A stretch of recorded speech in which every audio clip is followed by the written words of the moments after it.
US Vice President Kamala Harris has used her first speech in Asia to call for a free and open Indo-Pacific region. The speech, of course, comes at a very tricky time as far as US foreign policy is concerned and its projection into the region.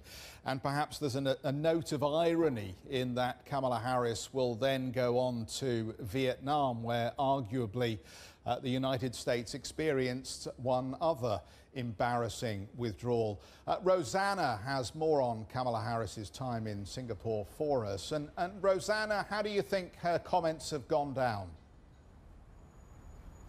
Yeah, Jeff, you make an important point there about the comparisons that were made about the withdrawal from Saigon back in '75 and what we saw in Kabul last week, not laying the best groundwork for this trip.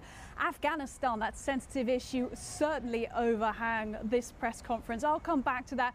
But first, of course, we had the classic diplomatic language. I'll cut through all that. They're basically talking about a long and enduring friendship, US and Singapore, that is, and a lot of that is based on investment, it's based on business. The US is the largest investor in Singapore, overtook Europe in that position last year. A lot of tech companies here as well. And Singapore increasingly playing a critical role in easing supply chain issues worldwide, but critically Vietnam, that will be an interesting one. Kamala Harris heading there tomorrow. That's a major player in the semiconductor chip story, basically, or intends to be anyway, but that has been somewhat stymied by the current coronavirus situation in Vietnam, which is very complex. So we'll have more on that tomorrow. But on supply chains, Kamala Harris, remembering back at the start of the pandemic when Americans struggled to get masks and PPE, for example, but of course, supply chain is so much about semiconductor chips as well. This is what she said on that. Semiconductor chips. They power everything from smartphones to laptops to cars. And if we're not producing enough semiconductors as a world, as a globe, our automobile factories in the United States will be impacted as they've been.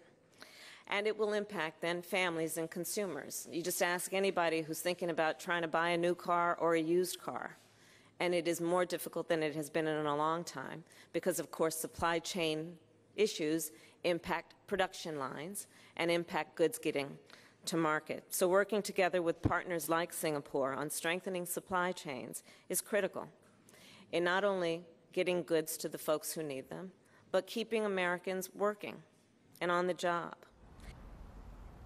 Now, of course, there's a domestic interest for the US to keep those supply chains running for semiconductors as well. Harris actually pointing out that American jobs rely on those production lines continuing to run. Of course, China, a huge part of that story, inheriting that US-China trade war from the Trump administration. But China was the word we didn't hear much of. No surprises there. In fact, noticeable by its omission. Instead, lots of influence with regards to things like cybersecurity as well as defense as well. Now, Harris is set to board a US warship this afternoon. Another part of Singapore, Changi Naval Base, and she talked about it being a symbol of America's commitment to security in this region, which is very notable. Now, talking of defense, Afghanistan really was the issue that hung over this conference, that real horrible human issue we're seeing playing out.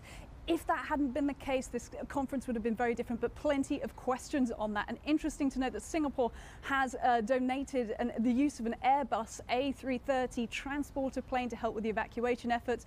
Kamala, when asked time and time again, basically reverted to saying we are singularly focused on the evacuation of people from Afghanistan at the moment. Back to you.